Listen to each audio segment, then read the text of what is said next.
The 0-2 pitch, swing and a miss, struck him out. The Philadelphia Phillies are 2008 World Champions of Baseball. Good evening, everybody. Welcome back. Welcome back. Welcome back to hopefully a full edition of the Phixated podcast.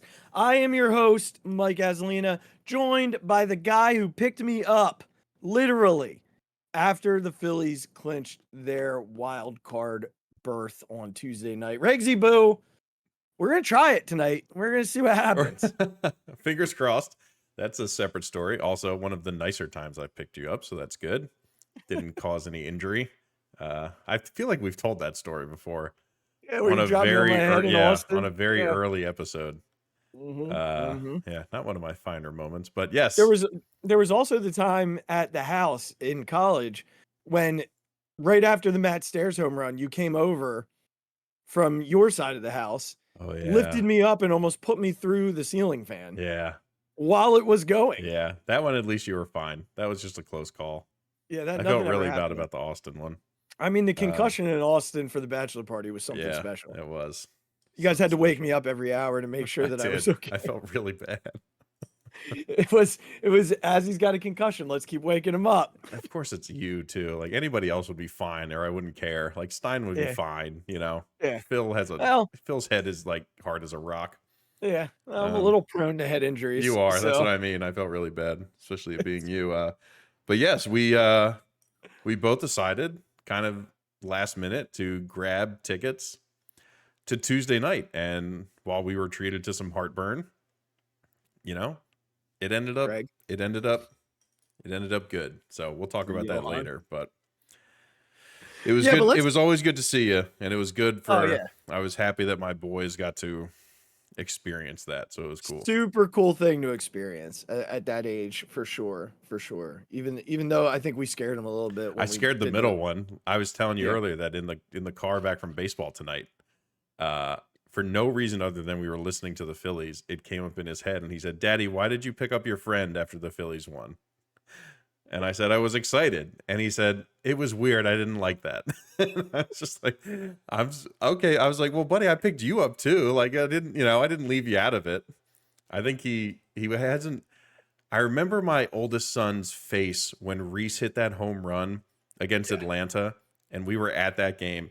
And again, the loudest thing I've ever heard in person. Until he does it this year in the World Series. For the first 15 seconds, he was scared out of his mind. His eyes were as wide as he was just looking around. Like, I don't know what to, like his sensors were just like, overload. Listen, there's a lot happening. And I think when he saw me happy, he like calmed down and like started high-fiving people and, getting into it. But like his initial shock of that sound. Yeah. I'm thank God it didn't traumatize him. But like, I think that's kind of what happened to the middle one. He hasn't really been around for something like that outside of regular home runs and all that kind of stuff. But he'll be there next Wednesday, so he's gonna hear something. Yeah, and hopefully I'm there next Wednesday too. We'll talk about that a little bit later in the show. But I think we have to talk about. Oh wait, my on the walking back from him going to the bathroom, the middle one, he said, "Daddy, where does Izzy live?" And I said, "Who is Izzy?" And he's like, "Your friend." I was like, Azzy? He's like, "No, I'm pretty sure you said Izzy." I'm like, "No." Oh, that's fine. I mean, the older one and I were having a great conversation. I was about to say, I did leave him with you because the other one, of course, had to go to the bathroom right when the Phillies when Hoffman's trying to get out of it. Yeah. I thought I was going to miss it. I thought we were going to be in the bathroom for a walk off. You got back in time. Yeah, it worked out. But I did enjoy the conversation with your older son. We had a great conversation. We talked about his baseball. We talked about the positions he played. We talked about the Phillies. It was a great conversation. He kept me going. But we have to talk about why it's been a minute. Yeah, since we do. We recorded. It is not by any fault of our own. We sat down to record on last Thursday or Friday. Thursday. We were actually, it was Thursday. Was it Thursday? Yeah. Hold on, let me double check. I can look. I have it still Yeah, here. it was either Thursday or Friday. I can't remember what night it was. 9/21 Thursday. Yep. Okay, so we sat down to record on Thursday. We got through our Eagles segment. We did record. Regz was starting with the Phillies. Yep. And then all of a sudden, I got booted off of not just Discord, but my entire computer. Yeah. So I was like, "What?" That's happened to us before. Regz Yep. pauses it, and we jump back in. It is what it is. But when I came back in, Discord was just spinning. The platform that we record on was just spinning, and I kept sending pictures to Regz. I was like, "This is what it's doing now." Now it's checking for updates that apparently don't exist. So we finally threw in the towel. Yeah. At probably like 10:30, almost 11 o'clock. Right. And then from there it was like the rest of the weekend kind of went by, and we just never. I had a wedding on Friday. Saturday was Notre Dame game. Yep. And then Sunday, I couldn't do it after being away for most of the day. So, and then we were going to do it after the Monday night game. And then same thing. We ended up going to the game, and then all of a sudden it's Thursday, and here it is. So we're sorry that you didn't get your fixated fill last week, but it's fine. We're here now. I mean, and get over it. Let us know if you want us to post it. We can throw it up on YouTube. It's no sweat off our backs. It's literally just going to cut off after it's 45 minutes, and I finish a point, and I notice that Azzy isn't moving on his camera, and then I'm like, oh, pause. Yep, pause. And then, you couldn't do anything on your computer. It wasn't just Discord. Like, the whole thing died. The whole thing was just gone. But then, like, the next day, it was totally fine. Listen, people, we'll plug this again at the end. But if you subscribe and you buy the merch, like, we can upgrade Azzy's computer. And we can, get him a new and improved setup. And then this will never happen. We'll be on time. Technical difficulties will not be a thing anymore. So, look, really, it's do your part. Is what we're saying. All right now. to quote the great Travis Kelce. It's all right on now. you. Really? Listen, it's all. Yeah, we're gonna quote him. He's dating the biggest star in the world. Apparently, yeah. I mean, I heard an interesting point about. Go ahead, finish your thought, because I heard something the whole world very funny. is talking about this, Reg. So we have to talk about this. Yeah. I mean, his jersey sales are up. So I listened to New Heights the other day, and Jason tells him that his jersey sales were up 400%, and he goes, "All right, now." Like he's just like whatever. And I gotta respect like him saying, "Look, I'm going to talk about it in this episode, but then from this point on, it's back to normal." Like it's my personal life, it's her personal life, and we're gonna leave it there. So respect. I mean, look, man, if you're pulling Taylor Swift to your suite during a game, it ain't gonna be kept silent. Well, yeah, of course not. And she's coming back on Monday night. There you go. I think they play Monday night. I think it was funny in that episode. He was like, Jason's just like, all right, we got to talk about your personal life. And he's like, what do you mean, Jason? The personal life that I've made public, like by my own hand. He's like, he knows that it's his own like fault, like with doing the TV show back in the day and all that kind of stuff. So it's good that he's like, he's not put off by it, but obviously you can understand him being like, look, at some point can't be a thing we talk about every day. So we'll move on, like, and then I won't talk about it, and that'll be what it is.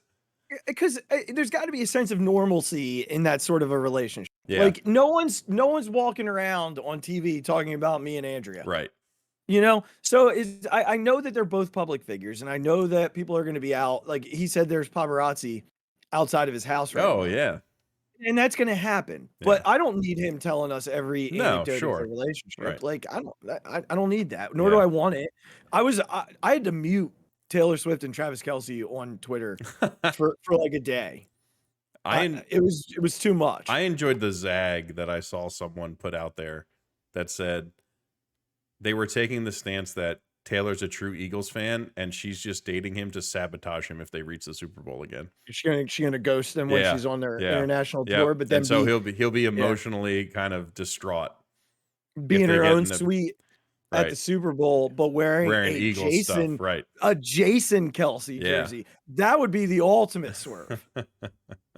That would be the ultimate swerve. If that's it, more power to you, Taylor Swift. we'll get our good friend Brad Bryson to talk to you, who went to high school with you. Right. You know, That's right. maybe Forgot we can about see that. what's really going on. Yeah, we forgot about that. I mean, obviously she'll come on Phixated Of course, we can when the work time's that out. Yeah. when the time's right. Yeah. All right, we'll talk to her when we're After ready. the Eagles win the Super Bowl, we'll get her on and she can talk about her plot to undermine Travis Kelce. Right. Maybe we can have her on with Reed Blankenship. Yeah, that'd be a great combo. Be awesome. So speaking of Reed Blankenship and Jason Kelce and super fan Taylor Swift, I think we have to give the recap of the Eagles game that we previewed that no one actually got to hear. That's right.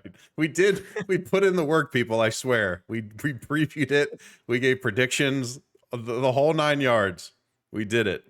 We did it all. But of course, here we are. Regz, I want to start with a celebration that no one's talking about, and that's Britton Covey. Yeah. Why not? Like this, you often see on social media, oh, get rid of Britton Covey, get rid of Britton Covey, like he's not good, this, that, the other thing. Honestly, Regz, he's been a lot better than I think people really understand or even realize. I'm trying to find the numbers that I saw the other day of Covey since his start here in Philly last season. But I'm scrolling through all of the Phillies highlights from their celebration the other night to get there. So this might take an hour. Yeah, I just think unless you have somebody that's so dynamic, and to be honest, there's not a ton of those guys that exist anymore. It feels like the Devin Hesters and like Darren Sproles don't really exist anymore. Mm-hmm. The guys who are getting 3, 4, 5 return touchdowns a season, it doesn't really seem like those guys are there anymore. It seems like the league has kind of shifted to just catch the ball. Yeah. Make the right decision. Fair catch and be done. Hold on to the ball. Don't turn it over. And you will have a job. Like, that's how it goes. And look, he gets to be on an NFL roster and get paid to play football because he has proven that he can catch the ball. And I think there's been a little more confidence in the past couple games. You've kind of seen him I don't think he's taken chances, and I don't think he's been reckless with anything, but maybe you just see him having some confidence in, I can catch this and just go. Whereas last year, I think it was a lot of, I am fair catching everything because I'm not putting anything in jeopardy for that offense. Yeah, the speed of the game. Right? Yeah, exactly. Oh, so let me just here's the tweet. It's from I don't want to say his name wrong, but John Ganud. I think that's what it looks like. I apologize, John, if I messed it up. Senior manager, football communications, Philadelphia Eagles.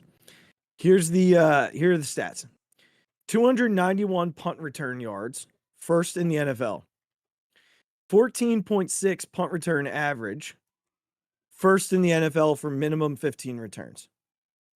13 punt returns of 10 or more yards, first in the NFL. 9 punt returns of 15 or more yards, first in the NFL. 5 punt returns of 20 or more yards, first in the NFL. 4 punt returns of 25 or more yards, first in the NFL. Well, there Regz, you go. like, I see a lot of complaints about this dude that like just kind of float through my timeline, but at the end of the day, he's pretty damn good. What are people complaining about? Like, what has he done that's complain worthy? I think it's like the second he either fair catches something they don't think or returns something they don't think he should, or he's had. I think in the first game he fumbled a ball. Right. In that first game he fumbled a return. I don't remember if they recovered it or not. I'm pretty sure they did. Okay, but there were like just people freaking out. The Britton Covey experiment's over, and it's mostly people that I don't really trust their thoughts on football or anything. But it's still annoying that it's out there. Like, who do you want back there?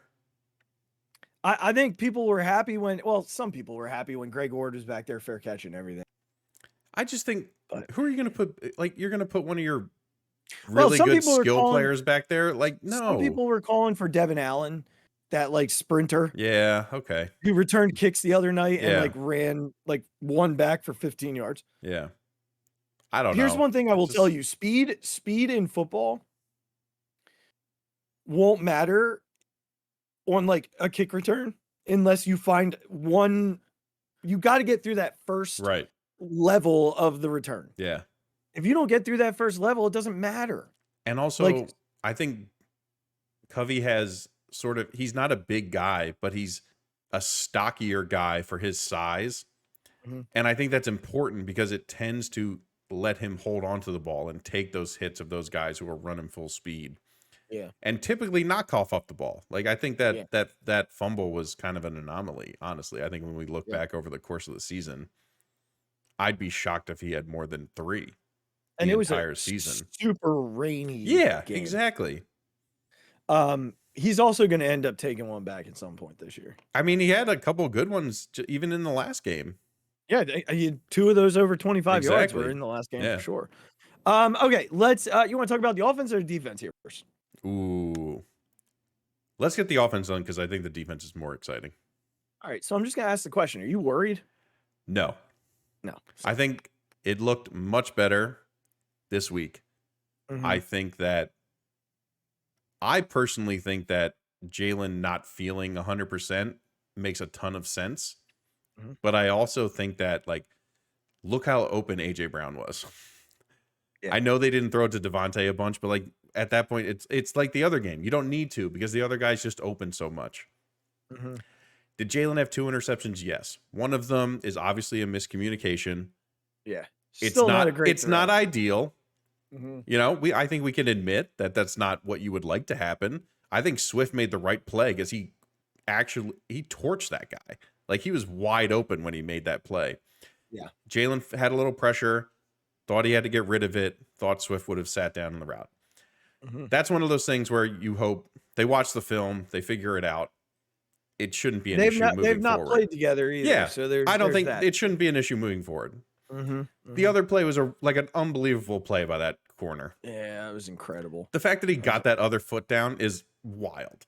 And So I look, don't usually criticize Devontae either, but he also did not do much to like come back. yeah, to he the didn't ball really either. go get it. Sure. Yeah. But look, Yeah, I don't think he anticipated the guy Yeah. coming over top of him. he's though. down at the 2. You took a shot. It is what it is. I think people have to realize that as good as Jalen was not turning the ball over, because Jalen is still not a perfect passer. The fact that he was so great with it last year was fantastic and obviously led to a lot of success.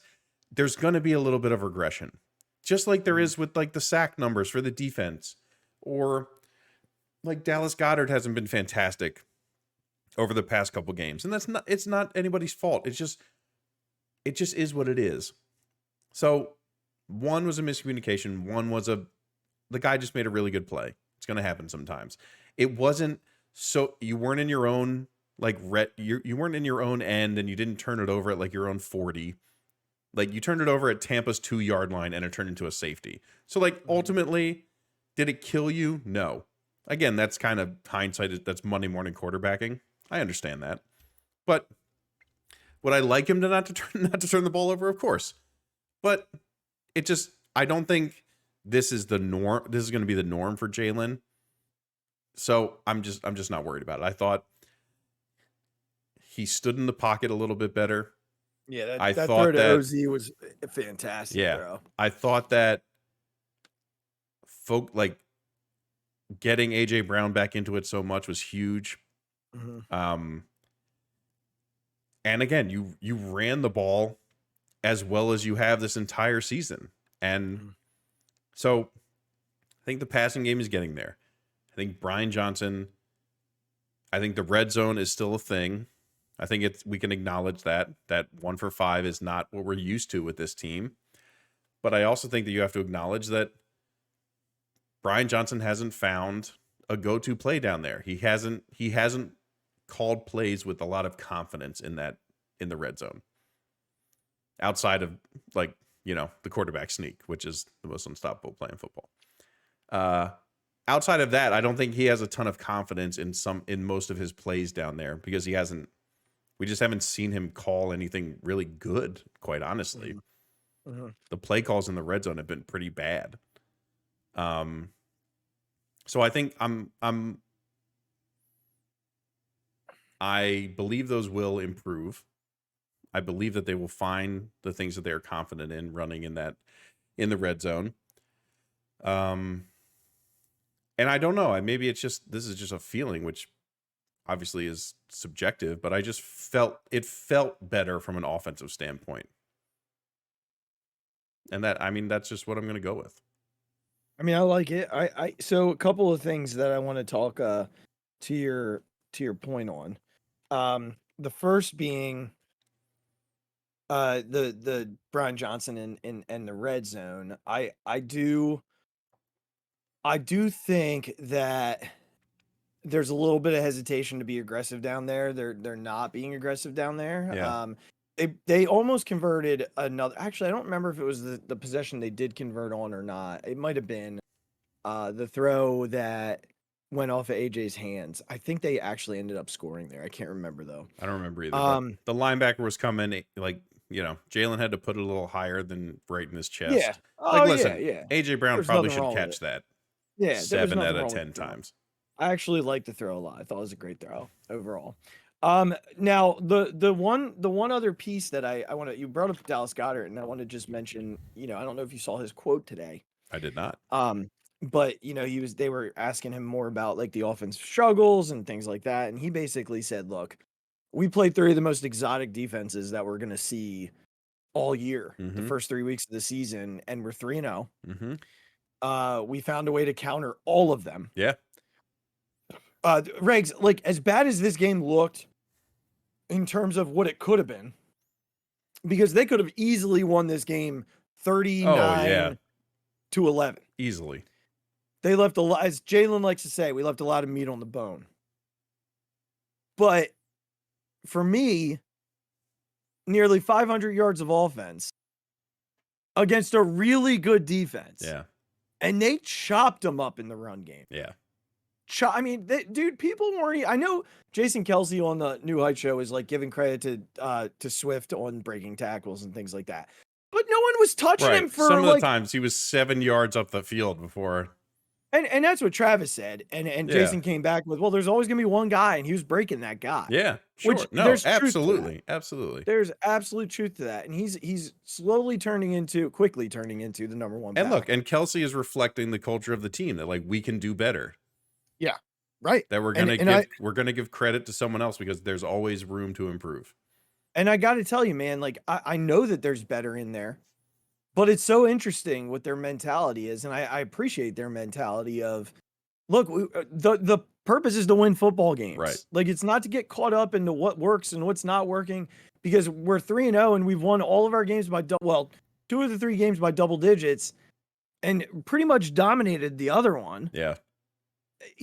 On the road. Yeah. I mean, they've won 2 really tough games on the road, and both of them they pretty much dominated the entire time. Yeah. My greatest thing I heard as I was listening to the Ringers, the Philly special, and Shil Kapadia said something from an old writer he knew that said the greatest Eagles, the greatest thing that the Eagles do is win, but yet you still have something to complain about. He's like, that's just the Philly way. That's the sweet spot. And you know what?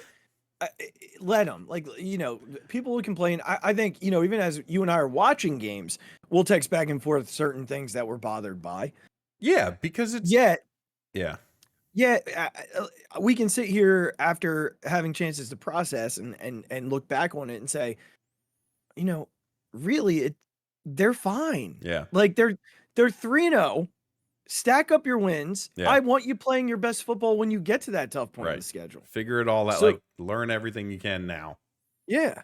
Jalen, I love what Jalen said. I sent it to you yesterday about, where did this mindset come from about just wanting to win? He goes, from losing. Yeah. Like what else would it come from? I've experienced losing before. I've experienced failure. It sucks. I don't want to do it.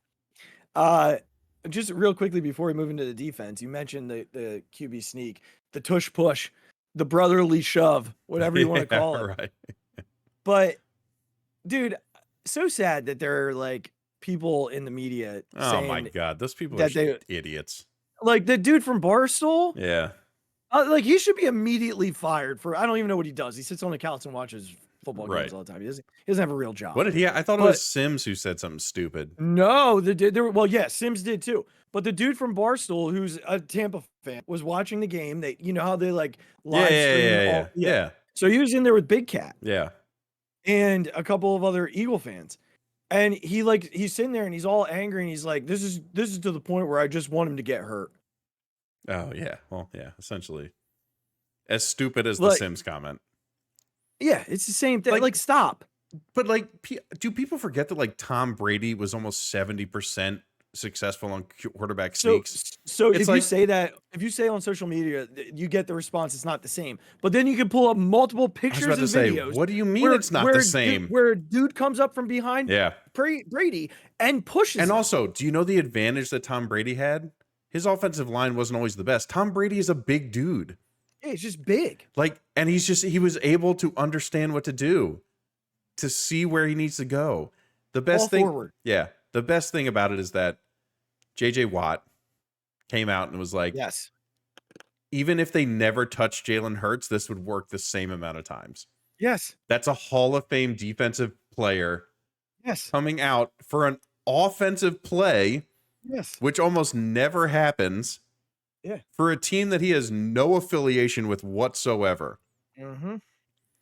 to say this would work the same amount of times if no one ever touched Jalen Hurts.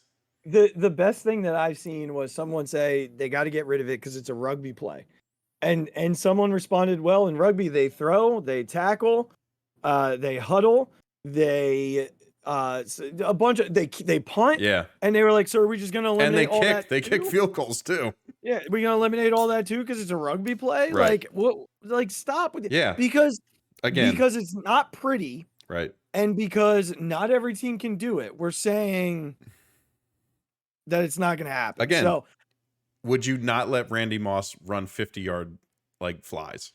yeah, whatever. Again, he was too good at it. Yeah. When he plays my team, I don't want him to do that. So can we make it illegal because he's the only one who can do it? Or throw him 50-50 balls. Yeah. Yeah. Like you're not allowed to throw it to Randy Moss unless he's inside of 10 yards from the line of scrimmage. You know who can stop it? Jalen Carter. Our Jordan own Davis. defense. Yeah, our own defense could stop it. Regs, I have to tell you that this defense is inspiring to watch. I almost don't want to talk about it in fear of jinxing it.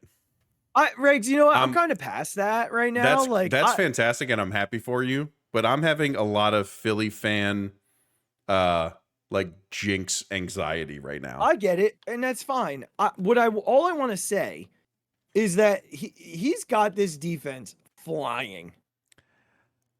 Yeah, my biggest thing is that we don't even talk about Hassan Reddick or Josh Sweat right now. Well, they're lining Reddick Sweat, up in a really weird spot. He's a little closer than usual.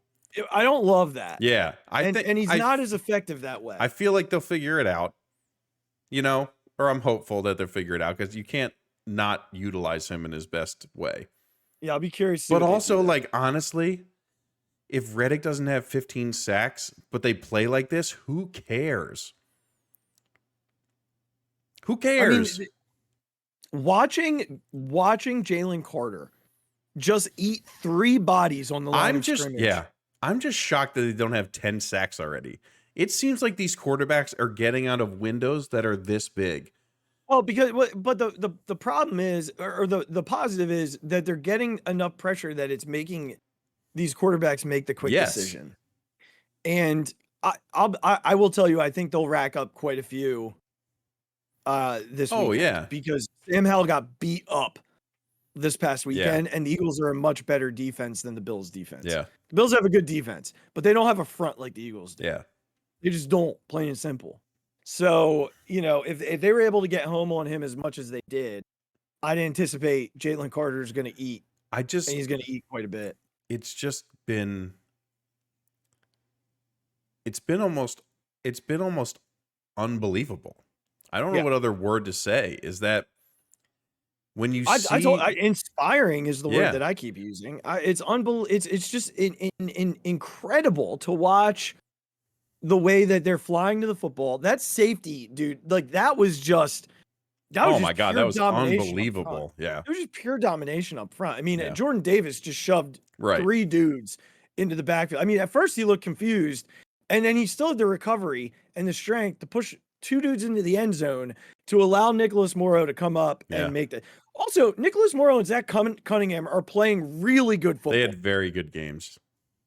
Yeah. And I will tell you that I believe that this is the side of the ball that Howie adds to. I mean, it has to be. I think we have I don't know if they hold up against the likes of Kansas City or Buffalo or like the At least really in the good secondary. the really good Yeah. quarterbacks that we're going to eventually see. Like, we know that those guys only need a half second to get something done. So, but again, that's a little while off. But I mean, I know we give Kirk Cousins a lot of crap, but Kirk is he's able to put up numbers always at high clips. But they were able to get to him. Yeah. You know, with the best receiver in football. I just think that's the stuff you can figure out. I think the biggest part of this defense, sort of after the Maddox injury, with Reed being hurt for a week, you know, things like that, Bradbury being out, the secondary is always a thing that we're going to have to be a little bit afraid of. The linebacker thing we didn't expect. We were hoping Nakobe would be fine. He obviously got hurt. But the thing that I think everyone wondered is, like, can this D line repeat the production and repeat the dominance from last year? Because if you can't pressure the quarterback, this secondary is not built to help to like stop anything. It just isn't. Like, it just isn't. You know, whether that's injuries or whatever, it's just not. It's not built to stop that stuff. Yeah. And the biggest question was, can this defensive line be what they were, be that dominant force that they were last year to take some pressure off of the secondary and the linebackers? And the fact that they have been, with their 2 defensive ends, basically not zeros, because they're still obviously doing a job, but for them to not be putting up the sack numbers that maybe we expected, and them to still be this dominant, and the fact that it's a second-year dude who was hurt most of last year and a rookie, is just, those 2 guys, when they line up next to each other, I'm not sure what offensive lines are supposed to do. Yeah. Because you have to double team them both. And then, you know what? Eventually Hassan Reddick and Josh Sweat are going to get to your quarterback. Like, it's just going to happen. It's just inevitable. I mean, we've seen the difference it's made for Fletcher Cox. Oh yeah, that dude's like, he's so jacked up to be out there. Looks like he's 27 again. Yeah.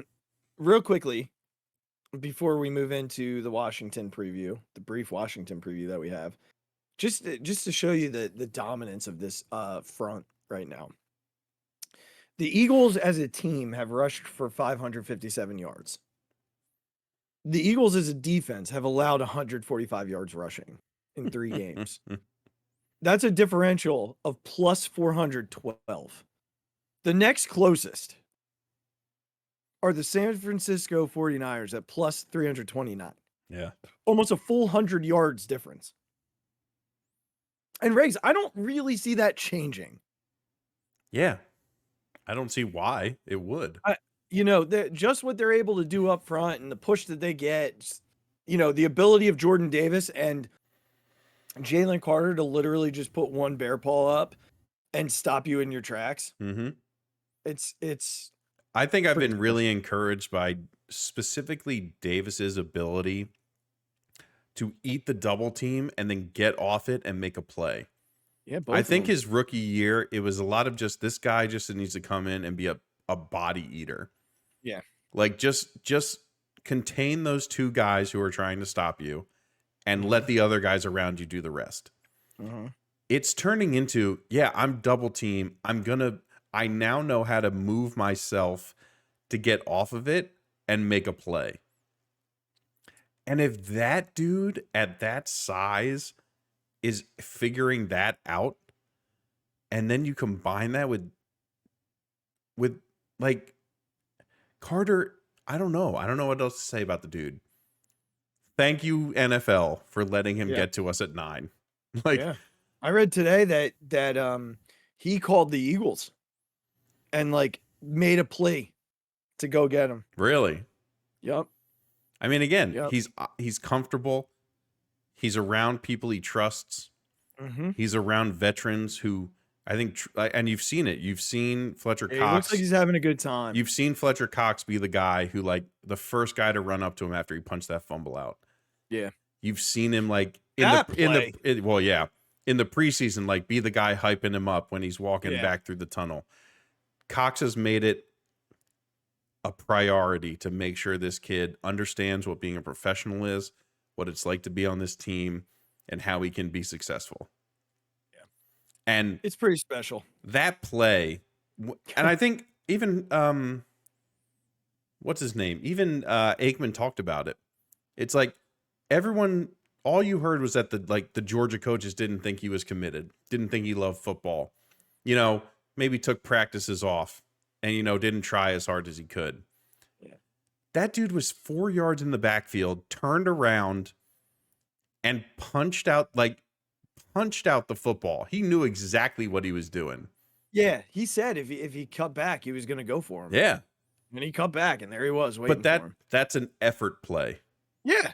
To turn around, and he didn't just turn around and then the guy was there. He had to turn around, run 3 yards, and get to him. Mm-hmm. Mm-hmm. I just think when people talked about this being one of the best situations for Jalen Carter, like, they were right. Yeah, they were. Yep. And it's been, I don't know, it's been unbelievable. Oh, it's been a blast. I mean, you know, and we're at a point where the Eagles can start to build a little bit of separation in terms of what is out there right now for the rest of the NFC East. So let me just give you, I sent you this graphic earlier in the week. Here's the Giants schedule. The Giants are 1-2 right now. Mm-hmm. They're at home against the Seahawks and then on the road against the Dolphins and the Bills. Then they play the Commanders, and then they play the Jets. The best I see for them is 2-3. 1-4 is likely, right? The Cowboys, or I'm sorry, let's do the Commanders next. They play the Eagles twice, the Bears, the Falcons, and the Giants. So they could easily be 3-2. Yeah. Maybe a loss in Atlanta because that's not an easy play. But 2-3, 3-2, maybe. I think the Eagles get them twice. I don't know. I don't necessarily see them not. Yeah. But we'll see. And then the Cowboys have the Patriots on the road, the Niners at home, the Chargers on the road, the Rams at home, and the Eagles. That doesn't seem fun. No. They're like that. I'll Especially tell you right with now. Diggs being out, right? Yeah. And if Jonathan Gannon's defense did to the Cowboys what it did, what's Belichick's defense going to do? The fact that Jonathan Gannon won that game, He won some points back in my book. is, actually. well, I don't know. Not maybe. It's like, I'll give him half. Give him half a point. But yeah, the Niners, the Patriots, the Chargers, the Rams, and then the Birds, the Cowboys. That doesn't seem like a lot of fun. Well, no, Niners, Patriots, back-to-back weeks. Yeah, that's a lot of bruising. Yeah. So, all right, let's take a quick peek at this weekend. The Eagles are 8.5-point favorites at home. The total is 43.5. I'll give you some time to chew on that. Some things to consider when you're playing the Commanders. They are 25th in passing offense. They average 182 yards a game. That is not great. That is not great. Considering the weapons that they have, that's not great. Their passing averages 132 yards. 182. Oh, 82. Okay. I was about to say, Yeah. good Lord. Rushing yards, 15th, 106 yards per game. So if that's the strength, Yeah. good luck in Philly this Right. week. They average 19 points a game. That's tied for 19th in the NFL. Third down conversion percentage is 25%, 31st in the NFL. On defense, they're pretty middle of the road except for one spot. 2 spots. Passing yards defense 203, 13th in the NFL. So top half of the, bottom part of the free, right? So, so not bad there. I don't know if we're going to see a complete turnaround from the passing offense, because here's the other piece. Rushing defense, 128.7 yards, 22nd in the NFL.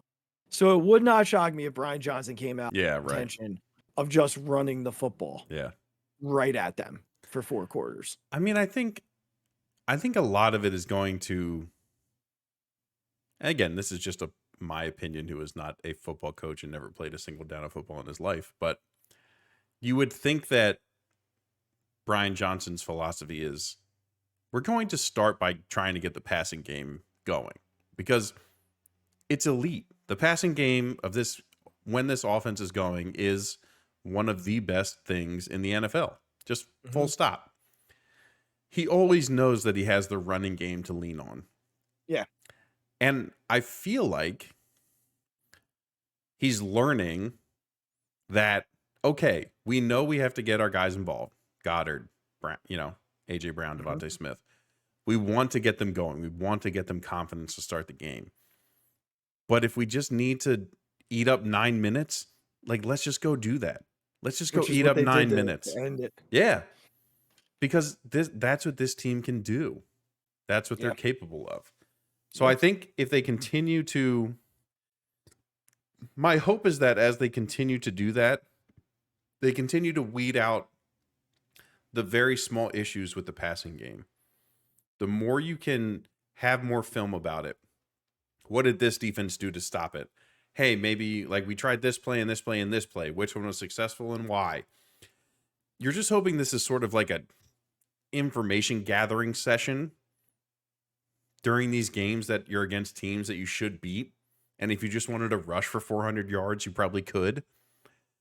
But let's figure out that stuff. Let's figure out what plays are starting to work against what defenses. Let's figure out, hey, Brian Johnson, it's 3rd and 5 from wherever. Let's call this play and see what happens. And then you have film on it and you can learn from it.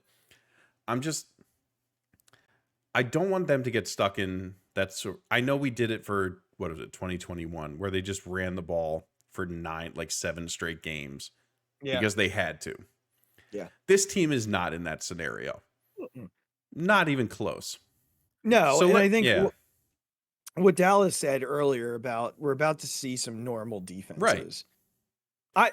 But that being said, like, maybe start running the ball this week and make them come up, make them put 7-8 in the box. And see what happens. And then attack. I mean, last year they were able to attack this team every which direction. It was a bloodbath from the start. And I want it to be that, but it's a divisional game, so you don't know. So let's get to predictions. Jump over across the street to our playoff Philadelphia Phillies. But Eagles at home, 8.5 point favorites, 43.5 point total. What do you got? And do you have a key? I took the Eagles with, even giving the points. I see no scenario where this team doesn't win by at least 10. 43 seems maybe a little high. Maybe it's banking on the Commanders scoring more than I think they're going to score. But I see this being a very similar game like we just saw against Tampa. I see this being like 30, 32, 14, maybe something like that. Which again is the under, I guess. No, you have the over. I thought you said it was 48. No, 43.5. 43. Okay. So I still took the over, but I just. Yeah, but not by a lot. 46. No. Yeah. Any key? Is it the passing game for you? No, I don't think that is what it. I don't think that's it. I think the key is this offense's ability to continue to figure out certain situations. And I know its identity a little bit. bit. Exactly. That's exactly right. And I get that's a little convoluted, so I apologize. It's not more succinct, but I just want to see them figuring out things more and more. I want to see them just becoming more comfortable. I want to see them becoming the offense we know they can be. I don't need it to be gimmicky. I don't need it to be like super run heavy or super AJ Brown heavy. Like, they're just really, really good. Just continue to get more comfortable and get more confident in a just maybe the play calling is like the key for me. Like, just show me that you have the confidence in this team and you have something in your playbook that can figure these things out. Oh, I like it.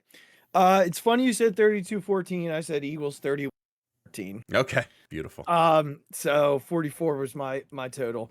For me, it's to not let Sam Howell get comfortable.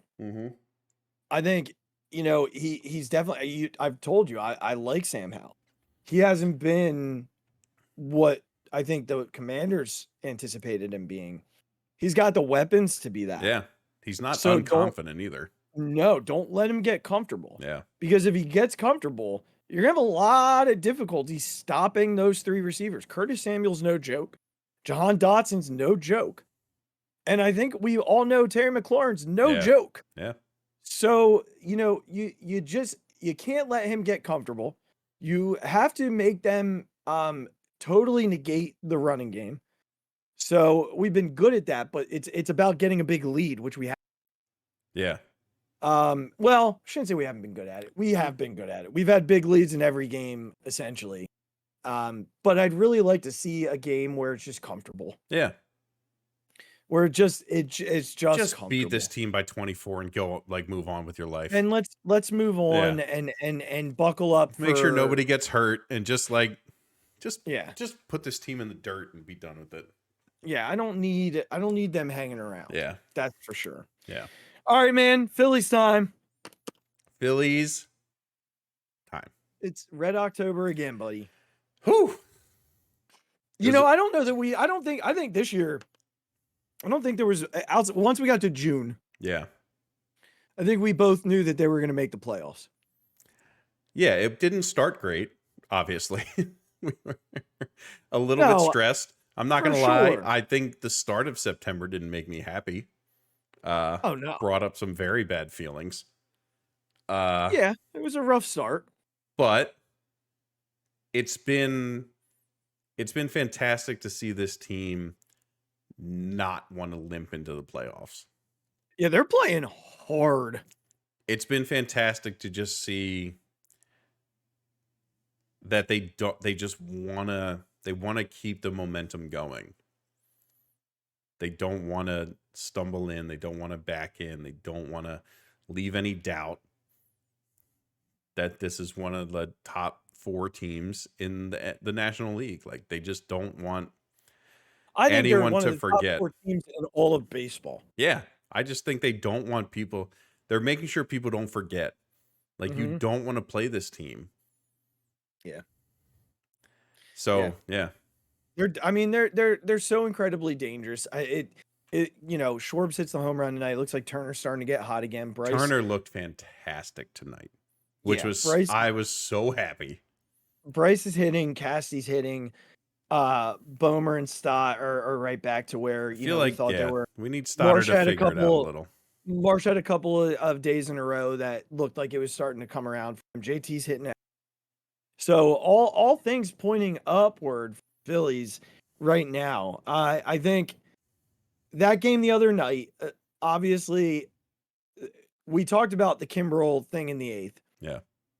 And I think I just want to kind of touch on Kimbrel here because he's been so good. Yeah. Truly, honestly, when you look at the whole season, he's been so good. Yeah. So the downfall recently is not surprising. He's older. The decline was the regression to the mean was going to happen. Right. The first 3 months of the season were such an aberration for what people thought this guy would be. After that walk-off to the Dodgers. Yeah. And Max Muncy, he turned his season entirely. Oh, yeah.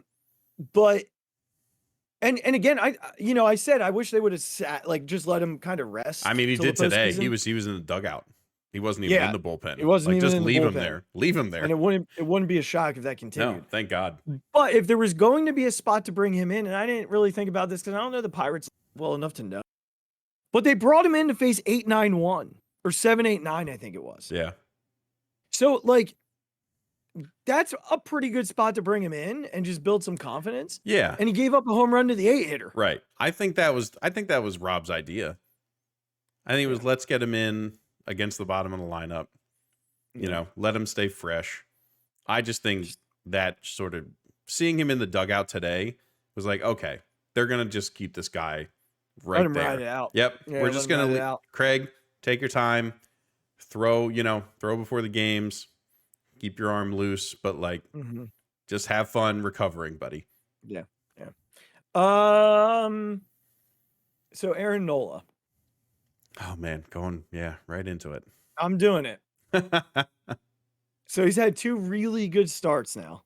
I feel like I'm talking too much this podcast. I need you to deep dive. I need you to go in on the Aaron Nola stuff. I need your full opinion. I need why. I don't need to know why Rob said what he said about him, because I think everyone can understand why he's trying to pump him up. But like, what do you think? What do you anticipate? And where's your confidence level? I need all these things answered. And I'm sorry that, like, if you're watching us, I look very uncomfortable. I have like a core muscle in, and I'm struggling to sit still, and I have to play 4 rounds of golf, so that's gonna go well. How did you get a core muscle injury? I think during a workout. Oh God. Yeah, I think during a workout. I've really been harboring some stuff here. Like, I'm struggling. But yeah, 4 rounds of golf in 3 days is gonna really help. You need something stronger than that Yingling to make it feel better. I'm gonna tell you right now, I'm gonna be taking a lot of free this weekend. That's for sure. All right, so Aaron Nola. Regz, I so badly want to believe Top, because I do believe that Top actually said he feels about it. I think the whole clubhouse feels that way. I think if you ask them to a man, they would all say that outside of Zach Wheeler, the guy they'd hand the ball to is Aaron Nola. Yeah.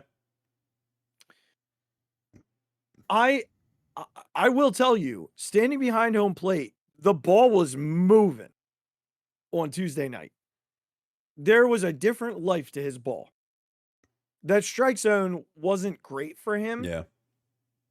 I do think if you get into a playoff atmosphere, that umpire is going to feed off of the energy in the crowd, and he's going to get pitches, unless that umpire is Angel Hernandez. Well, if that man umpires a playoff game, it won't be. We need to talk. We'll talk about that later. Anyway, but I'll say this: the world is a stage right now, and Aaron Nola is the main act come Wednesday. And there are going to be a lot of eyes on Aaron Nola.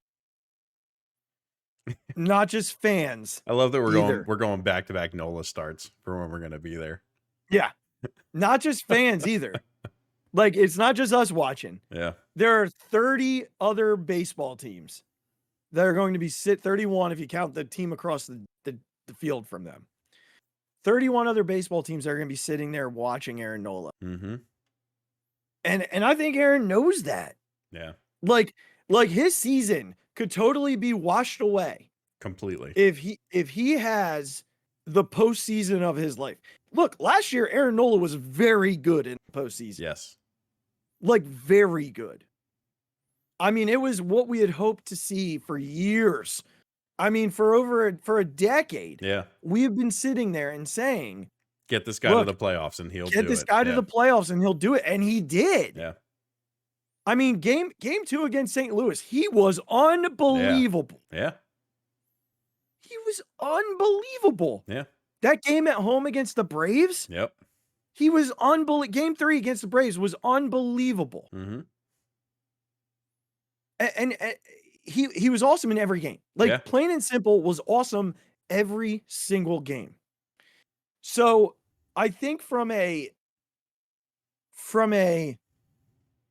fan perspective, from a baseball fan perspective,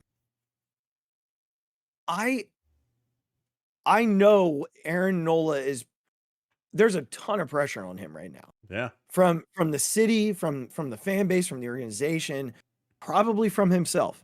This is his chance for a payday. From his agents, from like everyone. From his wife. Right. I mean, look, this is a dude who for 6 months has struggled up and down. He's been super inconsistent. He's had starts where he's come out and been phenomenal. He's had starts where he's come out and really been bad. Yeah. But he's guaranteed one more. And if he performs in that one, he's guaranteed another one. Right? So, like, I think for me, if you ask me percentage, my confidence in Aaron Nola, and this is based off of watching his last 2 outings, I'm at like 85% confident that he's going to be Aaron Nola. All right. I mean, the stuff, again, I don't know that I'd say this if I wasn't standing behind him plate for 6 innings of his start the other night. Yeah. But the stuff was live, man. It was live. Like, to the point that I've not seen it that way. Like, even the pitch he threw to Brian Reynolds, the home run, was not a bad pitch. I watched it back later. It was a good hitter being a good hitter. Yeah. And Brian Reynolds is that. So I gotta tell you, man, I think we're gonna get October Nola. I really do. I don't have any scientific reason. I don't have numbers to back it. I just believe in the guy right now. And we've said this about other dudes on the team. Sometimes you just got to believe in the back of the baseball card. And I think I believe in the back of the baseball card. I mean, look, I think we have to. Despite well, if we're gonna win the damn thing, that's what I mean. Gotta. Despite what we've thought this entire year, as a fan base, we have to. Yeah. If we want any chance of getting back to the World Series, Aaron Nola has to be Aaron Nola. Yeah. Otherwise, we have no chance. Like, let's just be honest. Mm-hmm. Is this offense good enough to carry us? Yes. Is that what wins you playoff baseball games? No. Like, it's just not. It's just not. That's why the Braves being who they are, everyone's still kind of like, yeah, well, they're pitching, like, there's some injuries, man. Like, everyone knows that in the playoffs, it's pitching. Mm-hmm. It's offenses don't win World Series. Right. It's just not a thing that happens a lot in baseball. It's just not. It's that old adage, good pitching will always be good hitting. Yeah. And so when even the Braves, who are a juggernaut, they are, as much as it pains me to say, they are ridiculous. Freaking Acuna has a 40-70 season. Like, that it doesn't exist. Like, so if you're wondering, it's never existed before. It's new. So it's new. But that guy could win you baseball games by himself. Yeah. But if their pitching isn't right, they're not gonna be there. Which it very well might not be. But that's what I mean. Like, that's why, how would you ever talk badly about that baseball team unless their pitching is getting hurt? And that's what's happening. That's why people are saying, oh, like, the Braves could be vulnerable. Like, you'd never talk about that baseball team not winning the World Series if their pitching is fine. Because that's just how it goes. It's just how it is. So. One more thing about Tuesday. Does anybody party like the Phillies party? No. Good God. I don't think so. Like, I even watched Jose Alvarado's double fisting 1942. I watched some of the Orioles celebration. I was like, yeah, they don't got it. No, Brewers, same thing. Yeah, the Brewers are like, whatever. Like, and it's not like those are old business teams. Yeah. Like, the Phillies just go for it. They just, I mean, Brandon Marsh riding the bull. They got some boys that can get after it. I'm going to tell you right now. If they so happen to win the World Series, that parade is going to be a complete shit show. I don't think I can go. I think I'd be scared for my children. Can you imagine Garrett Stubbs at the parade? No, I think he'd have his own bus. He's gonna need it. They would actually probably give him a DJ stand. Yeah, why not? This is my petition to the Phillies. If you win the World Series, He needs to ride on his own Yeah. float. The thing is, that is just the DJ stand. He's going to make the speech with the overalls on, kind of like Kelsey in the Mummer costume. For sure. The overalls are now part of who he is. But that's what I mean. He's going to be shirtless in overalls in January, riding through Philadelphia. It'll be November, but yes. Whatever. Yes. Yeah. Some cold month. Yes. You are absolutely right. That is what he's going to look like. Yeah. And then he's gonna make a speech. It's gonna be awesome. Yeah, it's gonna be great. Okay, let me ask you this, just roster wise. So really, you're really only worried about like a couple of spots on the roster, and those are mostly spots. Yeah. Right. Right now, Jake Cave and Rodolfo Castro are on the roster. Dude, wouldn't you consider making the move, like even a Derek Hall and Weston Wilson at this point? Like, I feel like you're not going to use your bench bats a whole lot. Rodolfo Castro's out. That guy is not a good baseball player. Let's just say it. He's He'll not be optioned next year. He's not a good baseball player. They kept him up so they could option him next year. Good. He's not a good baseball player. Jay Cave, again, the greatest quad A player we've ever seen in our whole lives. Yeah. He just can't do it, man. His defense his defense is fine. I think you have to keep him because he's a left-handed bat who can play first and play the outfield. So I think out of those two, you're keeping Cave. Because otherwise you have no lefty bat other than Stubbs. Well, you could bring Hall up. Yeah, but again, that's an option. Sure. I mean, just to be there, but like Matt Stairs type of role. Yeah, but then you have to potentially replace Bryce Harper, right? Because if Hall has to come, if he has to actually play the field, Harp's playing first base. No, yeah, but that's what I mean. But if he's got to, I get it. You pinch hit for one thing and then you switch someone else, so that's true. Yeah, but I don't even know. Like, I don't even know who you're pinch hitting for in the postseason. Like, you could essentially argue, like, in a situation where it'd be the Marsh Pache thing. Yeah, the Marsh Rojas Pache thing. Yeah. Is about all you're about considering. It. Yeah. You're not, no one else 1 through 8 is getting pinch hit for. Yeah, that's fair. So I think at this point I'd rather see what Hall can do, because Cave just he's over 16 or something, and he just doesn't have a good eye for what to swing at. Like, it's just not a thing for that guy. So since we've said this, that means Jay Cave's going to hit some sort of big home run postseason. Yeah, of course he will. Good. I can't wait. Yeah, me neither. All right, let's do this next. So the potential, let's see how that. So Chicago lost tonight. Yeah. The Diamondbacks lost tonight. Did the Miami Met game continue? Let's see. Know. I'm checking right now. It was 2-1. It's still in a delay. Miami leads 2-1 with 2 outs in the top of the 9th. If it ends now, Miami will be a game out of the second spot in the wild card. Yeah. Behind Arizona, and they own the tiebreaker. Actually, they'll be tied in the loss column. Essentially tied, right? In the loss column. Yeah. Yeah. So Regz, obviously it looks like Chicago's unlikely to find that second seed right now. Yeah. I don't know who Chicago plays this week. Taking a peek here. They play the Cardinals, so potentially, right? Miami goes to Pittsburgh. Pittsburgh's they can be pesty. Yeah, I mean, so they're not playing. And the Diamondbacks host the Astros. Damn.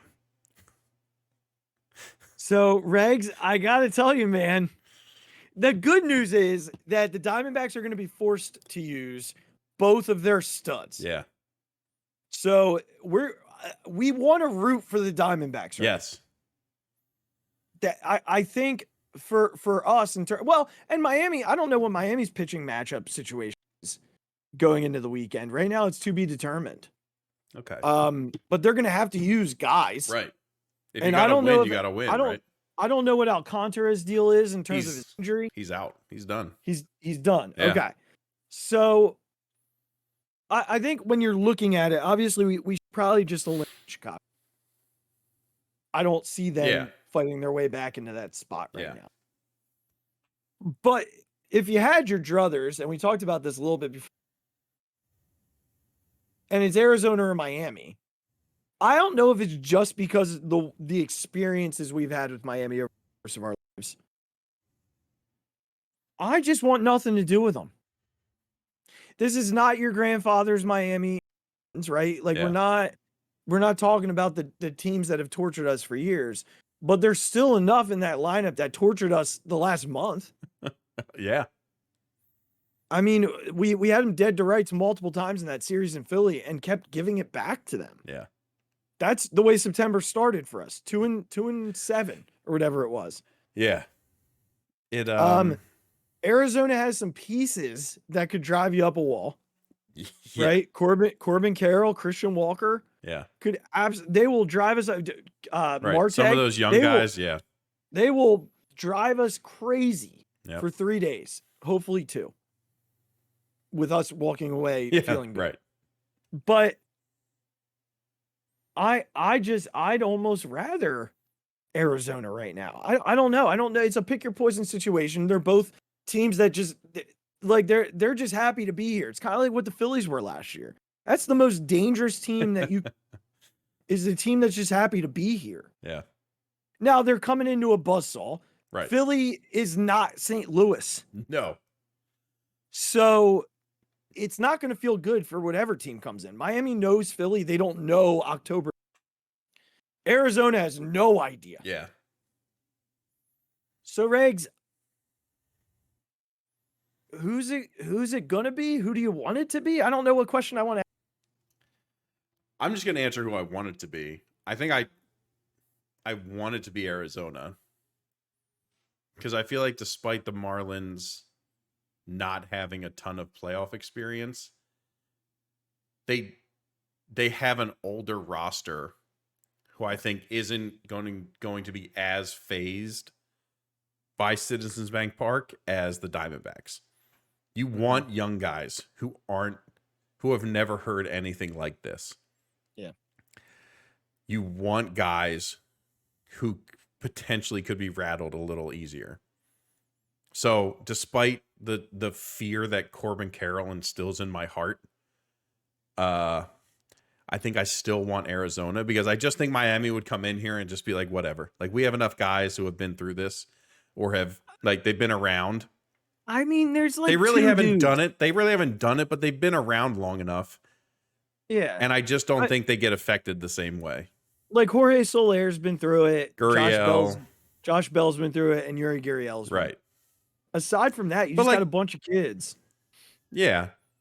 But it's just this feels like a situation that Jazz Chisholm would thrive. Right. Yeah. It just feels like yes, am I afraid of Corbin Carroll? Of course I am. Do I think that guy's going to get rattled easily? No, I don't. But do I think the rest of those young guys could? Yes, I do. I think we have a better chance of rattling them than we do the Marlins. Yeah. I really don't know. I will say that Zach Gallen having pitched this week is enormous. That's a fantastic plus for us. Yeah, because they can certainly go to him on 3 days rest in Philly. Yeah. I don't think it's smart. Personally, I think it would be a bad idea to do that because he hasn't been great. Yeah. I'd have to find the numbers, but he has not been great over the course of the month of September. I'm actually gonna pull it up right now because it's not super far down on my list. Okay, so let's see here. Gallen was very good in his last outing against the Yankees. No offense to the Yankees, I don't really know much of their. I don't really I know Judge is back. Right. I do know that. But over his last 6 starts, he struggled in 4 of them. During that span, he has a 5.30 ERA and a 7.99 OPS allowed. Merrill Kelly has an ERA in the last 5 starts of 4.98 with a 7.45 OPS allowed. It's not to say both aren't very good pitchers. They are. And that they can't shut the Phillies down in a playoff series. They can. But both can be gotten to. So they have as they have over the last month or so. I agree, Regz. I think I'd rather the Diamondbacks. And so I don't want to say that I think they're beatable. I just think they're the more At the end of the day, Regs, the Phillies will be favored in either season. Yes. As they should. Especially at home. With the talent on this roster, the offense on this roster, and being at Citizens Bank Park, they'll be favored to win. Yeah. They should win both series. Yes. That doesn't mean we're not going to be pins and needles for 2 days. Yeah, 3 days. of course. And it doesn't mean that either of these teams can't come in and win. Right. What it does mean is that if we had a choice, it sounds like both of us would take the team that doesn't tend to have a historical dominance over and us. I'll take the guys on 3 days rest. Yeah. Like I get it, Miami doesn't have their stud and their pitchers are still good, but if you're going to give me a team, I'd rather take the guy who's on short rest. Yeah, and I don't know that I really want to face Cabrera. That's why, Miami obviously still has good pitchers. They still have arms. They still have arms. I do think if the Diamondbacks were to clinch their spot tomorrow, that they would not pitch Kelly this weekend. Right. And then Kelly would be ready to pitch game 1. Yeah. So we'd still get Kelly Gallen. So I think the hope is that Gallen gets knocked around tomorrow. Right. They lose. Close. Yep. Miami loses. Yep. And then Kelly has to pitch, so he's not able to pitch game 1, and we get somebody else. Right. Anybody else. Anybody else is what we're hoping for. A couple more things about the one more thing about the postseason that I want real quickly. Regz, I just want you to close your eyes for a second. All right. And I want you to imagine the Phillies getting the World Series. Getting to the World Series? They're in the World Series. All right. And it's game 3. So it's the first home game. Okay. All right. And Dan Baker's doing the lineups. He finishes the lineup for, let's just say, and he comes over to the Philly side. And he works backward because I feel like that's what they do when they're, doing the lineups. At least that's what they do. At some point, though, he gets really fired up, and you hear, I'm just going to say batting 7th. Batting 7th, number 17, Phillies DH, Rhys Hoskins. Would you not have the most goosebumps that you've ever had in your entire life? Yes, I would. Yeah. But am I allowed to also be nervous about that? What would you be nervous about? I don't know. He hasn't played any baseball. Doesn't matter. I got to tell you right now. And also Kyle Schwarber has to play left field in a World Series game. But he did all of last year. I know. Fair. But wouldn't you? So let's just say this. At that point, you have to consider listen, if it's a lefty pitcher and it allows Brandon Marsh, Pache to not hit or whoever, and it's Rhys Hoskins, I think you're absolutely right. I mean, but just the vibe. Oh yeah, of course. Or even putting that aside, bottom of the 7th. Yeah.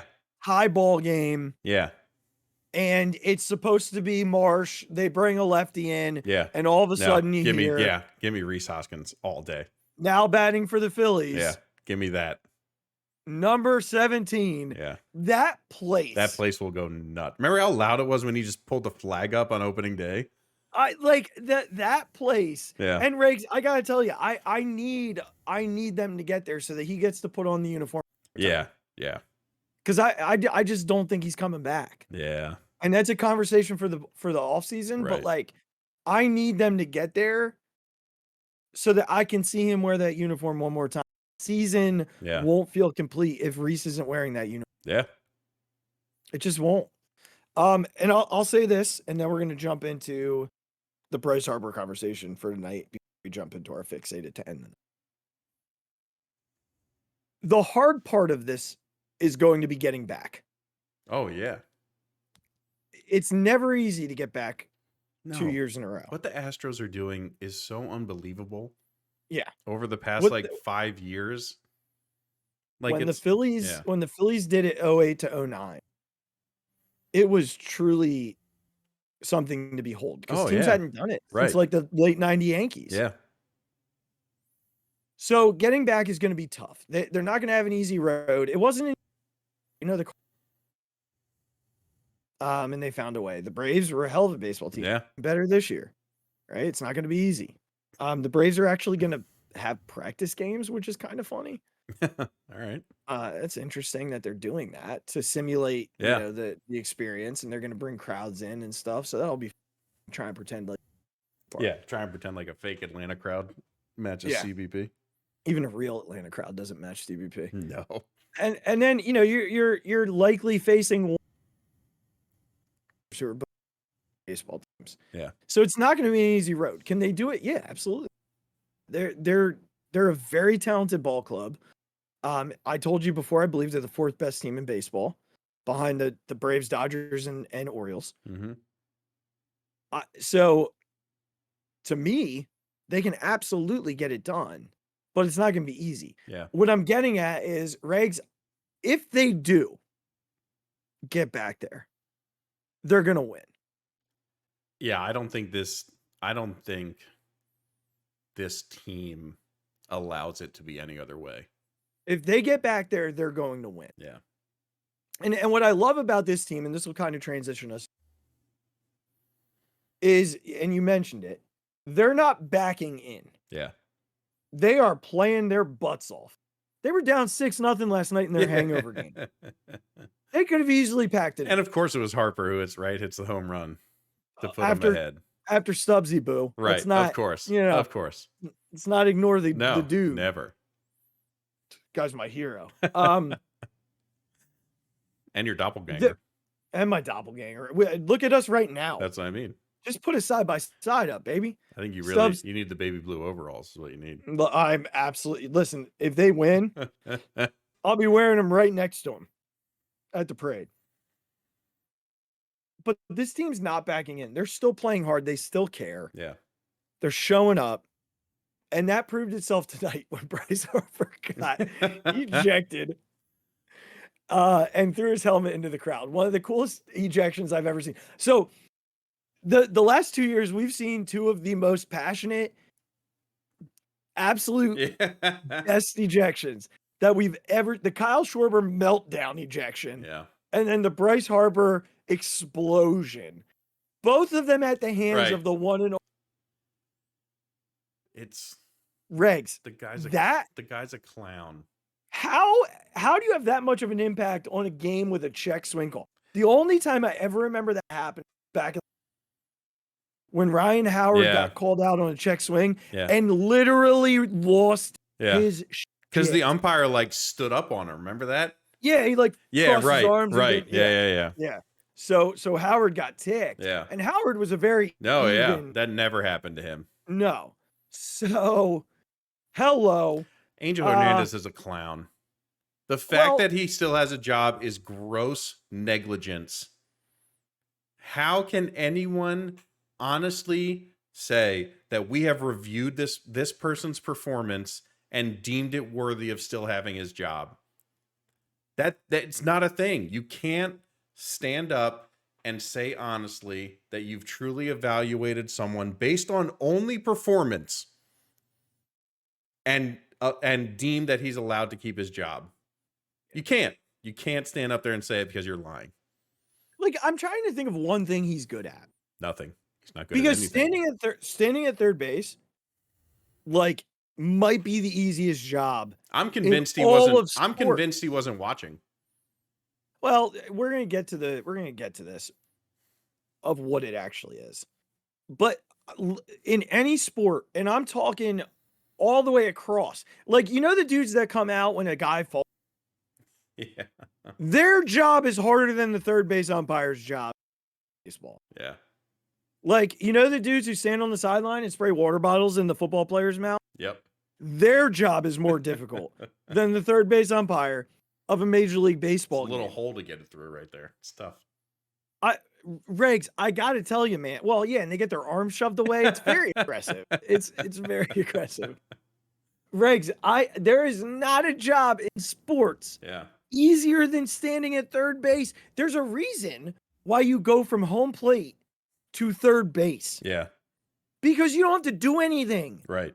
You have to watch when there are left-handed batters hitting, which is what, maybe 5 guys a night, 6 guys a night, to see if they check swing. Yeah. And every once in a while, you'll have a close play at third base. Right. Once in a while. Yeah. He's again, I don't know who runs the umpire world, but like the fact that he still has a job, and if you have ever looked at his film, you're lying. You can't admit that he should have a job. You just can't. You can't say it with a straight face. Yeah. So Yeah.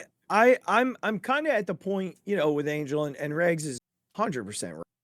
That when you have a situation with someone who's this bad, I'm not sure how you don't take a look and say, all right, it's time for you to go. It's time for you to not be here in this role anymore.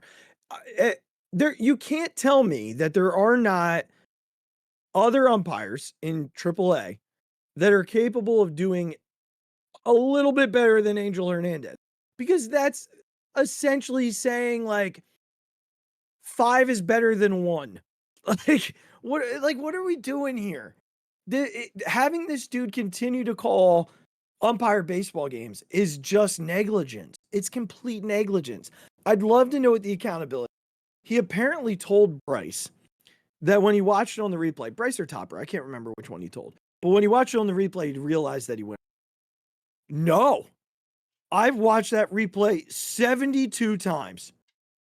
And not one of the 72 is it looked like Bryce went around.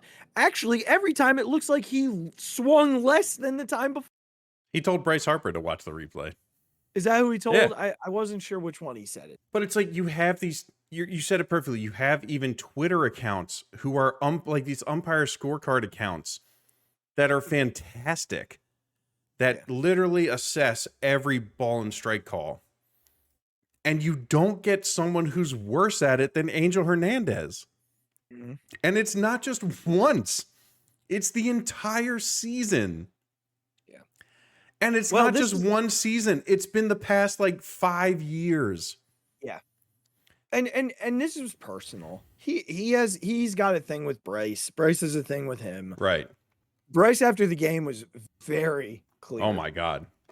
Like, it was like, look, I'm going to get fined for being right again. Right. It's basically saying what I've been saying for years about MLB umpires. There's no accountability. Right.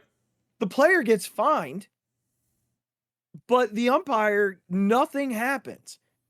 And he was it was as blatantly incorrect of a call as I've ever seen. Yeah.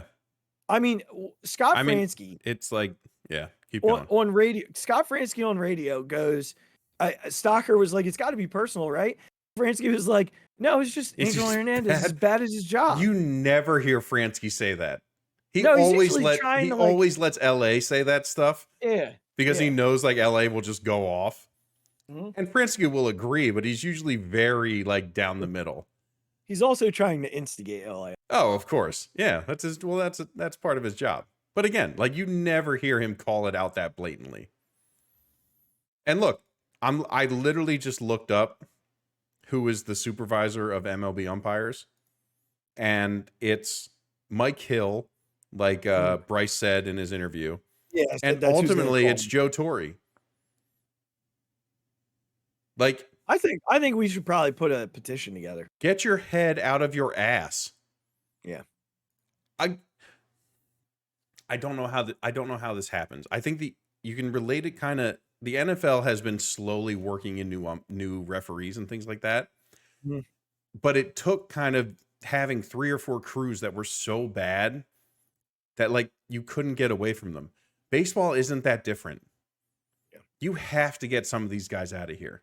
CB Buckner, Angel Hernandez, even what's his name? The big guy who's like the former Marine who everyone talks about, Laz Diaz. Oh yeah. Like, yeah. God bless you, Laz, but like it's time to go home, buddy. Like and it's just time.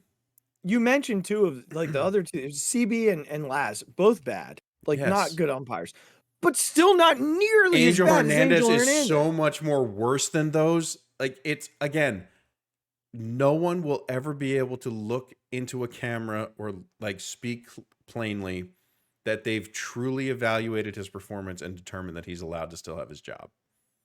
Agreed. You can't do it. You can't do it. And if you do, you are lying, and you are just wrong. You are lying and you are wrong. Lying and wrong. You're can't- like you're not even just lying. You're just wrong when you're Right. trying to lie. Again, we don't make things political, but like you're essentially Rudy Giuliani trying to defend Donald Trump. You might as well have, hair dye dripping down your face. I just at this point, like, I don't know what else Major League Baseball needs to see. I think, I think it's honestly, Regs, he's such a big name because of how bad he is that if he's not there, we all know what happened. Like, if he doesn't come back, we know. He should never see a baseball field ever again. Yeah. Ever. If this man comes back next year, it's a joke. You're trying to make baseball cool again. You've implemented rules that have worked. Like let's call it what it is. These rules have worked. Mm-hmm. They've made the game shorter. They've made it more exciting. They've produced some things we haven't seen in the history of baseball. Yeah. Like you did the right thing. So do it with this. You can't continue to roll these guys out. You just can't. You can't do it. Like I said, there's got to be somebody sitting in AAA who's even a little bit better. There's anyone. I don't care if a rookie gets it wrong. You know what a rookie's going to do? A rookie's going to go back and look at the film and say, I'm going to get better. Maybe. I mean, maybe, but like you would hope that, right, a guy getting his chance to be in the major leagues would evaluate himself and look at the film and say, I can get better, or maybe I'll work on this. Yeah. And he's not going to have a personal vendetta against some players for no reason. Like, so two things. And before we wrap, the first being, I think a lot of this could go away, especially from the ball and strike perspective, when they implement the new, like, immediate challenge at the plate. Yeah. For balls and strikes, because that's going to, like, Angel Hernandez might have to quit. But there were a bunch of articles about that, maybe I want to say like 2 months ago. And a lot of people weren't confident in it. A lot of people didn't want it in the majors. Like the technology, as much as it's advanced, not a lot of people were very confident that you could put it into Major League Baseball games. And like, which is wild to me because we see it on the screen every single night. Yeah, but I'm playing a little devil's advocate here, but like, because again, the robo-umps thing is like a thing that we can talk about at a different time. It's not the time to get into that, but I don't think you're wrong in what you're saying that like for guys like that, if guys could just tap their helmet twice and like the calls could be right, they'd lose every time. Yeah. Every single time. Like, I think you have to embarrass him out. But at this point, what else do you need to do for this guy? I think it's been enough. Like, there hasn't been enough. No, because he gets to walk out at the end of the day and act like he's right. But if you embarrass him in the moment, you tap the helmet twice almost every pitch. But he's wrong. But you have the back end data, like these Twitter accounts that do it. Like the MLB has the same kind of data. Doesn't matter. He's not looking at it with other people. It's because no one is holding him accountable. That's what I'm saying. This would be an accountability in the moment. You call, but I don't think, and it's shown on the big screen. I don't think MLB or his supervisors give a shit about what that looks like. Yeah, well, I think it'd be super embarrassing for him to go to every MLB stadium when he's behind the plate and players are constantly challenging his. Because there are like two umpires in baseball that are like consistent to the point where no one ever questions them. And again, I did the job for in like teener ball. It's not easy. No, it's not. But to be this consistently bad is also not easy. Right. It's almost harder. Yes. All right. The last thing I want to say about this is that I'm really happy for the fans who paid all that money to see Angel here. Yeah, right. Really happy they made it. They all came to see him. Same with that guy in spring training who threw out JT. Yeah, I'm glad that all that money that they spent to sit behind the dugout to see Bryce Harper hit. Yeah. see him hit once. At least that kid got the helmet. Yeah, that was pretty cool. That was cool. And it was cool that Bryce signed it. I also wouldn't be surprised if in the next day or two, somehow Bryce connected the kid to like talk to him about what happened. Because that seems like a very Bryce thing to do. I think the best thing that Bryce did, and I thought about it from that perspective also. And I won't take us on a big tangent because I know we're getting, we want to get to Phixated, but we had an experience in my older son's travel league where, look, one of the coaches like went off on an umpire. And like, look, 8U travel baseball gets the bottom of the barrel. Like, let's just be honest. Yeah. It's the first travel baseball age. They're not throwing their best umpires at you. It's either going to be a very young kid who they're trying to come up, or it's going to be some old drunk guy who somehow still gets paid to umpire baseball games. He's not going to move past home plate to call, to make a call. Yeah. Half the time he's not going to see it. He's just guessing. Like, it just is what it is. So you have to go in with a sort of sense of that and, and temper your expectations. But we had a situation where the umpire made a call. It was wrong. And one of our coaches kind of lost it a little bit. And regardless of that happening, I didn't appreciate that he never, from what I understand, never like went to the kids and said, hey guys, I did this, but it was wrong. Like, this is not how we should act. Yeah. And I appreciated the fact that in his interview, Bryce acknowledged that there's a standard that big leaguers need to not only set for themselves, but adhere to. Yeah. Because they have those people watching them. And they're supposed to adhere to this kind of standard. He admitted that he didn't live up to that tonight. He admitted that, look, I didn't do that, but I understand that this is a thing that is required of us and is something that we take seriously. So I appreciated the fact that he was able to acknowledge that. Because it makes a huge difference for a guy like that to say it. There are a ton of kids who watch him and will emulate every single thing he does. To the point where my 4-year-old, when he gets a hit in his T-ball or when he scores a goal in soccer, we do this. And he flashes it back to me. Like, even in soccer, when he scores a goal, we flash this to him. And you know why? Because Bryce Harper does it. Bryce Harper does it. Right. Like, and I think Bryce Harper understands that. And so I appreciated him acknowledging the fact that, like, look, there's a standard that we have to uphold ourselves to as big leaguers. And, I was outside of that tonight, but, this is why. Like, this is why it happened. Yeah. I love Bryce, man. Like, I just, we could go on for days about Bryce Harper.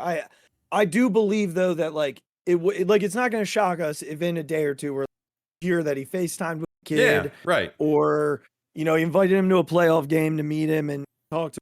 Because although he said it in the media, there's a piece of me that just believes Bryce is going to want to say it right to the kid.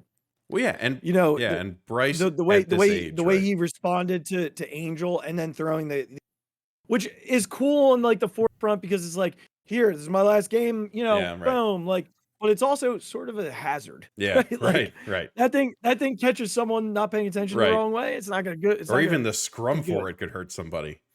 Right. So I love that he acknowledged it. Bryce Harper has come such a long way and is exactly. That's what I was about to say. At this age and this stage of his life, again, I don't think we can, and we've said this a million times, but we can't overstate how much we hated the 22-year-old Bryce Harper. Yeah. He was an ass. Like, let's just be honest. He was an ass. Again, a very talented ass. Yeah. But like, he was an ass. Yeah. And like, but this Bryce Harper is very different from that guy. Obviously, that still lives within him because in order to be as good as he is and to be the face of baseball, you need to keep that sort of edge on you. Yeah. So it still exists, but his perspective on things and his ability to recognize when he sort of oversteps that boundary and not be afraid to admit it publicly, I think is a huge part of his sort of maturation and why we can appreciate him now. Absolutely. Regz, we covered a lot. We did. We covered a lot. We did. But we still have time for a quick Always. Phixated. I mean, it's the name of the show. Right. This is something that is very near and dear to my heart, and something I have this is a hill that I will die on, Regz. A hill that I will die on one day. For far too long, the Phillies have been pushed off of primetime postseason baseball when there's a lot of teams in it, right? Like last year, they were in the first game of the wild card, they were an early start. Yeah. I think the second night they were like a little later. They were like 6 o'clock or whatever. Yeah. In St. Louis, but it was still like not like night game. And then in the division series, they were early with the Braves. Mm-hmm. But this year, there are no Yankees, there are no Red Sox, there are no Regz, I need prime time. Like, I need it. Like, I need freaking oxygen. And there are a couple of reasons for this. And I'm gonna start with because, and it's the most selfish reason. And here's what it is. Wednesday, I am coming home from Detroit. Yeah. I have tickets to Wednesday's game. So I need that game to start at 6:15 or after. I land in Philly at 5:45. I'm not checking a bag. Yeah. I'm getting off the plane, running to my car, and driving to the stadium. Yeah. Which is all of 5 miles. 5 miles from the airport. Yeah. So, like, I can get there at 6:20. Right? Like, that can happen. What can't happen is a game that starts at 3. Yeah. That can't happen. Yeah. I would love an 8 o'clock start. Oh, I know yeah. you with the kids that you're probably like, no, No, we're in it. I don't care But what time it is. I would love an 8 o'clock.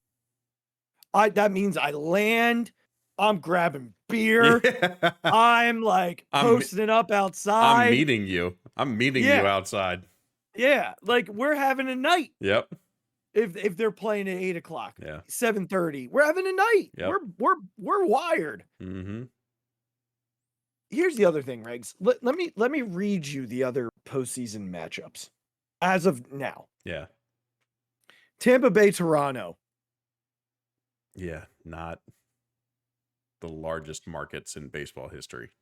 Minnesota against either Houston or Seattle. Yeah, I mean, the only reason they put that late is because it's West Coast. Yeah, but Houston was early last year. No, I understand. I'm just saying, if you're looking for a reason that they put it there, yeah, totally get it. Houston and Seattle played each other in the wild card last year. Oh, that's right. Yeah, and we're still early. Yeah. And then Milwaukee and either Arizona or Miami. Nobody cares about them. That's an early game guarantee. So let me just put it this way. When you're looking and listening to those, if you're Major League Baseball and you're these networks and you're trying to get views primetime game, which is when most people are going to be able to watch. Yes.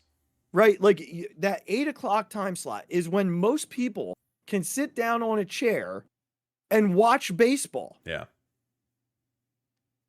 The likelihood of them watching the Rays and the Blue Jays or Minnesota and even Houston, let's just say Houston, or watching a Phillies lineup that hosts 5 dudes who every casual fan knows. I couldn't tell you 3 guys on the Twins not named Carlos Correa. Yeah, besides Buxton. After that, I'm out. I got nothing. I have nothing too. I forgot. I'm going to be honest. I forgot the Twins were in the playoffs. Until you just said it. But then you think about Houston even. Like I know Altuve and Yeah. right? Yeah. Bregman, I mean, Tucker. Bregman and Tucker. Yeah. But but again, those aren't Bryce Harper. No, exactly. They're not Trey Turner. It's not Nick Castellanos. It's not, these are Schwarber. Like, it's not Real Muto. It's not Wheeler or Nola. Like, they're not those. Now, they have Verlander, right? But, like, they're not those names. Yeah. And they're also, I think if you're trying to make baseball, again, with all these rule changes, all the things that you've done, who's the most fun baseball player in the world to watch right now? Bryce Harper. Bryce Harper. Yeah. What he wears? Still the face of baseball. The way he acts. He's the guy you want people watching. Mm-hmm. He's the guy and what stadium do you want? What stadium's going to draw people? That's the biggest thing. Is that what stadium is going to have the energy that people are like, this is awesome to watch? Yeah. It's Philly. Right. Like, just give us the freaking primetime games and be done with it. Like, no one wants to sit down on a Wednesday night. Yeah. And watch Tampa and Toronto. Yeah. Like, I don't. And we're crazy, right? We're nutballs. Yeah, exactly. Like I'm not watching that game. Yeah. I'm not. Yeah. I'll check my phone. Yep. But I'm not sitting down and watching that. Mm-hmm. So there's a selfishness behind this because I want to be able to go. Like, I want to be able to land and comfortably ride my butt over to CBP and sit down, before the game starts and wave my rally towel with everybody else. Right. Last year, the games on Friday started at 12:07, 2:07, 4:07, and 8:07. Yeah. I don't know if it's going to be the same sort of lineup time-wise, but that would be gut-wrenching for me if they were like the 4:07 game. Yeah. That would be absolutely gut-wrenching for me. Yeah. So my hope is that they are the 8:00 game. Last year, the 8:00 series was San Diego and the Mets. A West Coast team and a team full of stars. Yeah, right. That East Coast bias has to hold. And New York, right? You're going to put New York. Yeah. Right. So you have just looking at it from this end, it's got to be Philly. Yeah. It just has to be. So I am fixated on getting these guys a freaking, let's spotlight the city. Let's give this city a chance to shine in a positive light. Yeah, we did it in the World Series. Yeah. Right. Like, all that is very true. Mm-hmm. But let's give the city a chance in the first round of the playoffs to show all of America what this is about. That's it. Please, I want to go. I know. I want to see you there. I want to go. I want to be there so badly. It's all I want. Not asking for too much. All right, y'all. Thanks for listening. See ya. Talk to you later. All right, everybody. We appreciate you listening. We hope that you stuck around long enough to catch my plea with MLB for and long enough that your computer didn't die. How about it? We made it. How about it? We made it. Regz, we might have to do a little something when we find out who they're playing. Yeah, why not? To do a deep dive. I think we absolutely have to do a preview. Yeah, so I'll bring my computer with me to Detroit. Yeah, we absolutely have to do a preview of the series. We can do something on Monday night. Yeah, absolutely. Yeah, something quick just to give the people something to listen to. Little quick, all right, half hour. Yeah. Well, I'll bring my computer with me to. I'm gonna bring all the. I might bring the microphone. I'm not gonna. No, I think you'll be fine. Yeah, I'm just gonna bring the microphone. Yeah, bring that. Muted myself. And then and maybe the headphones. We'll see. We'll see how I'm feeling. Yeah. See how I'm feeling. But otherwise, y'all make sure you go ahead and follow us on all your social platforms. I'll get to the watching us on YouTube, subscribe, listening to us, make sure that and rate us. And then go to your socials. You can follow B&B Podcast on Instagram. Do the same thing on Twitter. Follow at the Phixated Pod on Twitter. You can follow me at the or Regz at Big Regz with a Z. Regz, my Twitter followers are like way up. I went from like 180 up to. You're a monster. Yeah, I don't know that they're all baseball fans. I think some of it is like just like bots. Yeah, whatever. Look, it builds the numbers. That's right. Listen. Yeah, we'll build the numbers. Just all you got to say is I have this many followers. Nobody asks who they are. We're up to 230. You're a beast. We'll keep hoping that we not get even close to that. Don't even worry about me. We'll keep building. Yeah, you still follow at Big Regz with a Z. And then oh my god, I'm at 205. Or no, that was following. I'm at 83. Listen, 17 away. There you go. You can get to 100. Get Regz to 100. Come on, people. What are we doing? I've been tweeting a decent amount actually. You have been. Start hashtagging. People start. They're ridiculous takes, but that's fine. They're really like they're more so all the texts that I don't feel like sending you because I feel like I reach a limit with you. I reach a quota of my ridiculous like takes where you're just like, Regz, you got to calm down. And so it's like I give you 3 or 4 of them, and I'm like, he's gonna be mad at me if I give him another 3 or 4. So I just put them on Twitter. That's really how it goes. Yeah, I'd never be mad at you, big guy. And then follow us at the Phixated fan page. So I gotta soon because I've done nothing. I know it's been a minute, so I'll get you started picking it up on Twitter about the Phillies and things like that, but like we need you to deep dive into this. Like it's playoff time, man. We need you to like step it up. Time to buckle in. Huh? Yeah. All right. It's Eagles season. It's playoff time. Like, come on, man. We need you to we need the takes to be flying. It's a lot of pressure. Okay.